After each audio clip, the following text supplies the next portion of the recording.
this point, you should have recorded all of these segments of your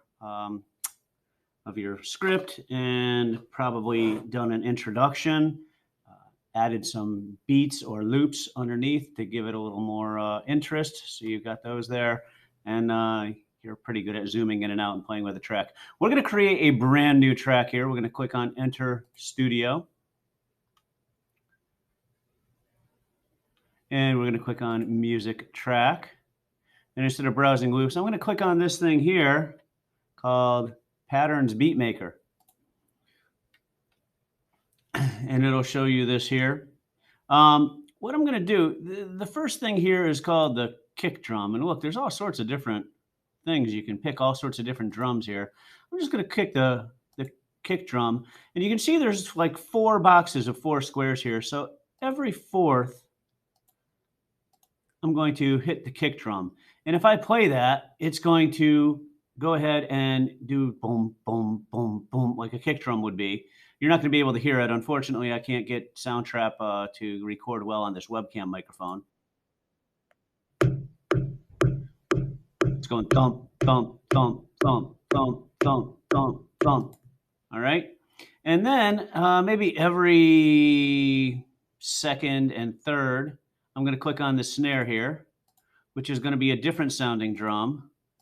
And what's important here mostly, people, is to keep a pattern. So you can see I've got 1 and then 2 down this line, space, 2. This is basically going every other spot. This is going every 4 spots. And if I hit play again,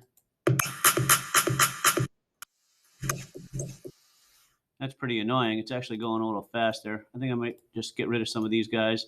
And then maybe I'll click on the hi-hat, which is like that cymbal that you play with your feet. And if I play now, and I'm thinking this is kind of fast, so I'm going to change the tempo down here. Instead of 120 beats per minute, I'm going to bring it back down to well under 100, probably somewhere down to the 90s or the 80s, and confirm that. And now, and again, I can play around with this if I want to, move these guys over. And basically what you're doing is you're creating your own loop, guys. You're creating your own beat. And I want you to play around with these guys.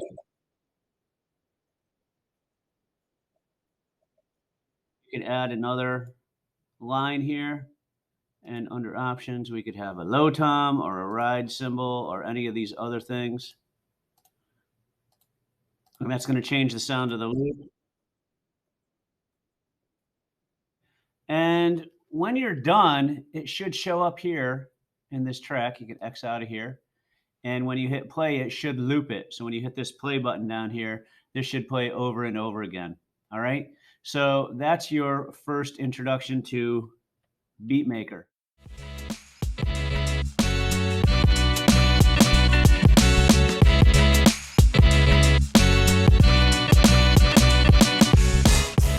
The next thing we can play with here is a thing called Play the Synth. Let's see if this will work for me.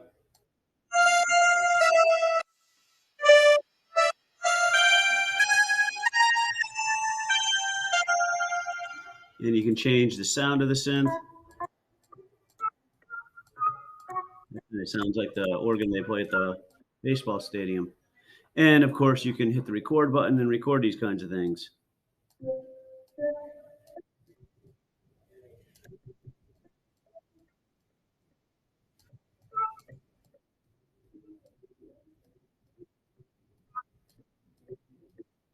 So you don't have to have any musical talent or anything. And then stop it. And if we come back up here, it should, oh, let me stop it. And it kind of loops it over and over again.